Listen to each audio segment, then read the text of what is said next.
तो दोस्तों, भारतीय मीडिया पर जो है बहुत अफसोस होता है। या जो भारत में जो स्ट्रेटेजिक कम्युनिटी है उस पर भी कोई बहुत आशान्वित होने का कोई कारण समझ में नहीं आता है।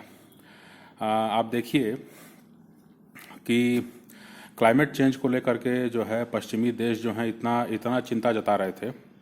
और उन्होंने इतना मतलब जो है एक ग्लासगो में ब्रिटेन में जो है एक क्लाइमेट पर जो है कॉन्फ्रेंस हुई थी।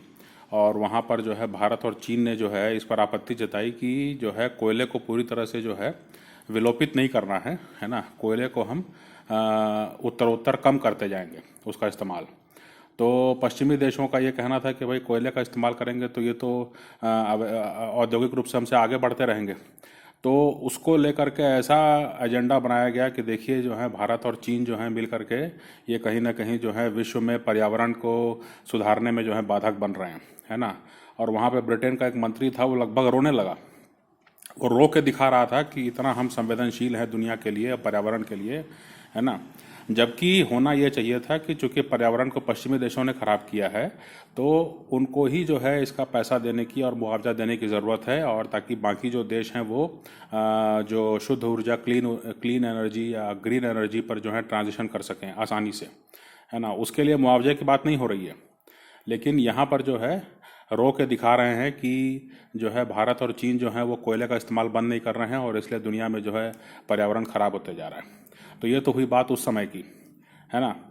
अब आप समझिए कि जो यूक्रेन को जो मदद दे रहे हैं माने अमेरिका और बाकी पश्चिमी देश, billions and billions and billions of dollars की मदद दे रहे हैं, है ना। ये बात हो रही है कि टैंक्स दिए जाएंगे, ये बात हो रही है कि लॉन्ग रेंज रॉकेट्स दिए जाएंगे, ये बात हो रही है कि जो है आपका फाइटर जेट्स दिए जाएंगे। सारी के सारा जो है उनको मुहैया किया जा रहा है। तो इधर जो है पर्यावरण सुधारने के लिए अगर बाकी देश जो हैं वो मुआवजा मांगे तो उसके लिए पैसे नहीं हैं। लेकिन यूक्रेन में जो है आग लगाने के लिए, रूस को अस्थिर करने के लिए जो है आप billions and billions of dollars दे रहे हैं।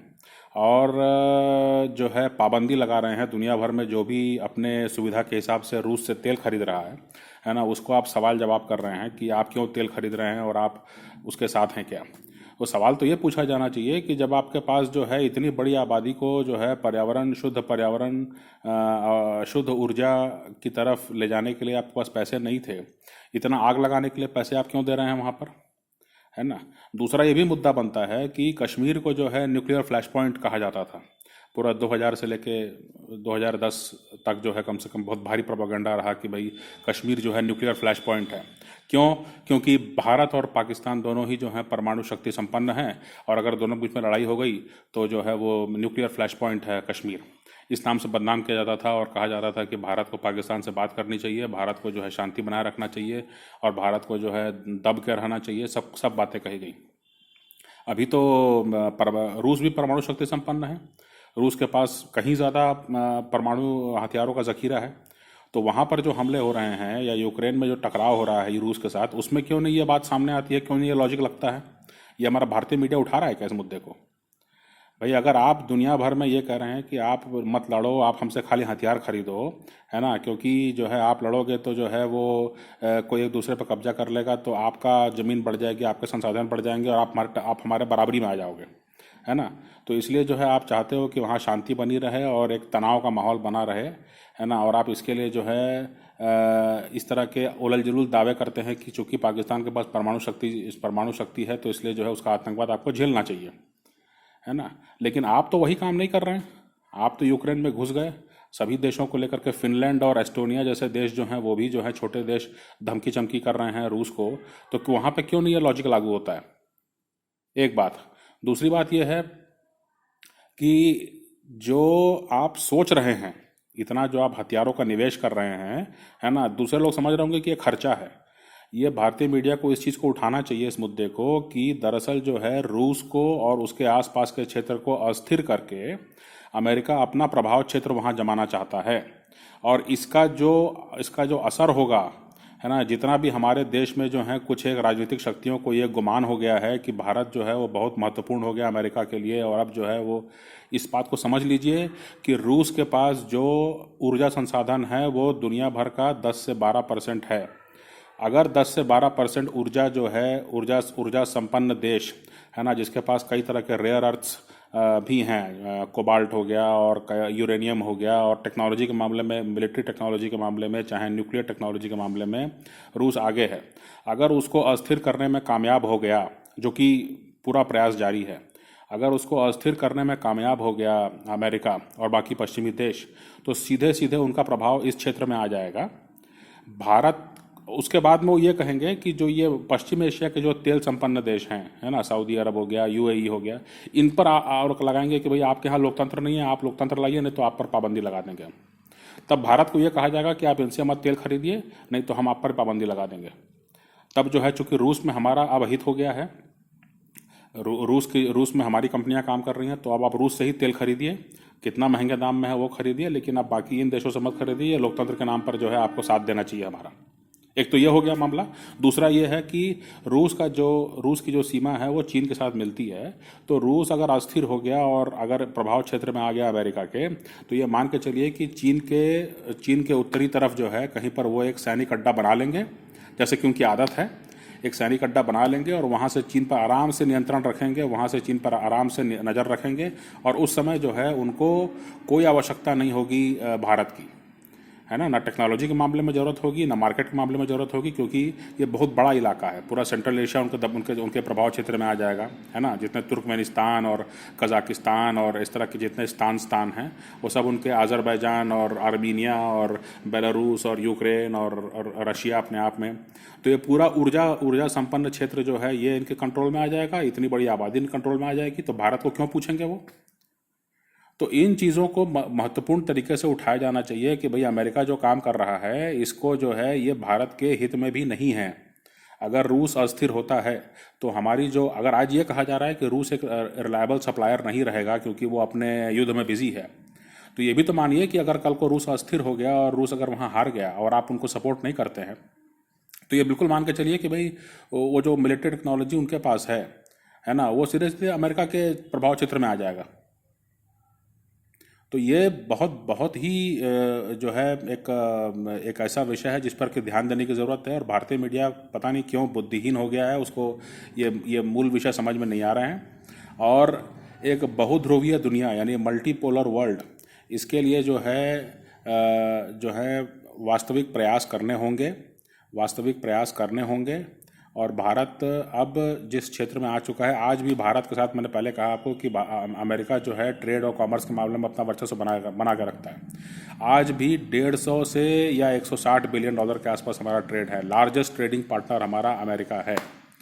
तो हमको कुछ ना कुछ प्रयास करके जो है अगले कुछ सालों में जो है हमको ये कोशिश करना होगा कि अगर वहाँ से पाबंदी लगती है या वहाँ से हमारे संबंध खराब होते हैं, जिसकी पूरी पूरी संभावना है, तो इसका इतना बड़ा ट्रेड को हम कहाँ हम डाइवर्सिफाइड करेंगे। तो इसलिए जो है भारत को या रूस को ही ऐसा एक सेमिनार बुलाना चाहिए और भारत को समर्थन करना चाहिए कि भाई ये पूरे क्षेत्र के लिए और पूरे ऊर्जा संसाधन संपन्न जो देश हैं यहाँ पे, चाहे वो रूस है, चाहे जितने ओपेक देश हैं, है ना, आखिरकार वो आपको ईरान से तेल लेने नहीं दे रहा है अमेरिका, आखिरकार वो आपको वेनेजुएला से तेल लेना नहीं दे रहा। और खुद जयशंकर ने, जो हमारे विदेश मंत्री, उन्होंने इस बात को कहा है कि भाई वो आपने जो है ईरान के तेल पे और वेनेजुएला के तेल पर जो है आप पाबंदी लगा दी है, और अब आप ये कह रहे हैं कि रूस से तेल मत खरीदो, रूस से भी मत खरीदो। तो वही दो चार जो देश हैं उन्हीं पर दुनिया भर के लोग टूट पड़ेंगे कि आप हमको भी तेल दीजिए, हमको भी तेल दीजिए। तेल के दाम कहाँ चले जाएंगे और हम कैसे खरीद पाएंगे, हमारी क्षमता कहाँ रहेगी उसको खरीदने की।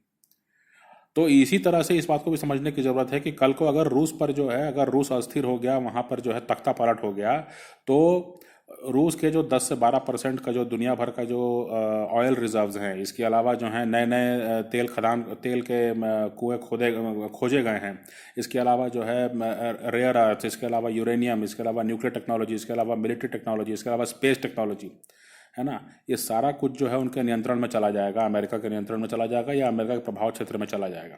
उसके बाद में वो आपको ये कहने वाले हैं कि ना आपको अमेरिकन मिलिट्री टेक्नोलॉजी मिलने वाली है, ना आपको रशियन टेक्नोलॉजी मिलने वाली है, और फिर वो ये कहेंगे कि भाई आप हमारी बात मानिए, ये जितने पश्चिम एशिया के देश हैं ये हमको आंख दिखाते हैं, आप इनसे तेल लेना बंद कीजिए, आप तेल लीजिए रूस से, क्योंकि रूस में हमारी कंपनियां काम कर रही हैं। तब वो इसको बोलते हैं एक एक के बाद एक को, मतलब एक एक बार में सबसे निपटना नहीं है, एक के बाद एक, पहले इसको मारो फिर उसको मारो फिर उसको मारो, इस तरह से बारी बारी से जो है सबको ये करो। भारत को इस बारे में गंभीरता से विचार करना होगा। भारत में जो राष्ट्रवादी ताकतें हैं उनको विचार करना होगा कि जो है बहुध्रुवीय दुनिया होनी चाहिए, और इसके लिए जो है डॉलर पर निर्भरता दुनिया भर की कम होनी चाहिए।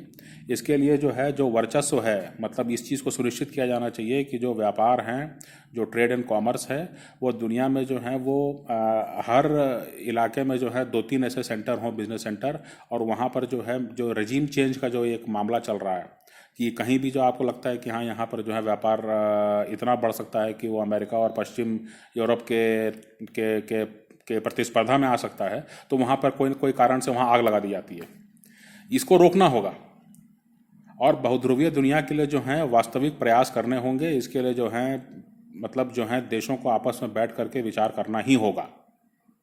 ये बहुत बड़ी आवश्यकता है, नहीं तो जो गुमान है हमारे देश में कहीं ना कहीं कुछ मीडिया के लोगों को, चाहे हमारे राजनीतिक शक्तियों को भी ये गुमान हो गया है कि भारत जो है अमेरिका के लिए इतना महत्वपूर्ण हो गया है कि अब वो उस बात को आज सही है, लेकिन जिस दिन रूस तख्ता पलट हुआ, जिस दिन रूस अस्थिर हुआ, उस दिन आप महत्वपूर्ण नहीं रह जाएंगे। उस दिन जो है आप पर भी दबाव आएगा, उसी तरह का दबाव आएगा जैसा कि, और अमेरिका की बात को आप मतलब अमेरिका किस तरह का किस प्रवृत्ति का देश है, इसको लेकर कोई कन्फ्यूजन मत रखिए। तुर्की जैसा देश जिसने कि जो है पूरे 90 के दौरान और 2000 के दौरान जो है सैनिक अड्डे दिए अपने यहाँ पर, और जो है वॉर ऑन टेरर में जो है उसने इतना सहयोग किया, एक गलती की उसने कहा कि जो है हम रूस से जो है अपने कुछ हथियार खरीदेंगे S-400 उसने कहा, और डोनाल्ड ट्रंप की सरकार ने, डोनाल्ड ट्रंप के प्रशासन ने जो है तुर्की को जो F-35 फाइटर प्रोग्राम है उससे बाहर कर दिया। इस बात को समझिए। आज भी F-16 विमान जो है उनको तुर्की मांग रहा है, तुर्की खरीदने को तैयार है, लेकिन F-16 हम देंगे नहीं देंगे, ये शर्त वो शर्त फलाना ढिकान। ये नेटो का जो देश है, नेटो का जो संबंध, मतलब नेटो में जो साथ दिया है आपका, उसके साथ उनका ये व्यवहार है। पाकिस्तान के साथ तो इतना इनका ये व्यवहार है कि पाकिस्तान आज डूब रहा है, मर रहा है, कुट रहा है, लेकिन उसको पूछने वाला कोई नहीं है। समझे बात को? तो इसलिए इन चीज़ों को लेकर के कोई गलतफहमी नहीं रहनी चाहिए, और भारत को बहुध्रुवीय दुनिया के लिए और व्यापार के कई केंद्र हों जहाँ पर कि सिर्फ एक अमेरिका के साथ ही हमको व्यापार करना है और उन्हीं के साथ हमको उलझे रहना है, ये कोई ज़रूरी नहीं है। भारत को आज इसके लिए सशक्त प्रयास करने की ज़रूरत है।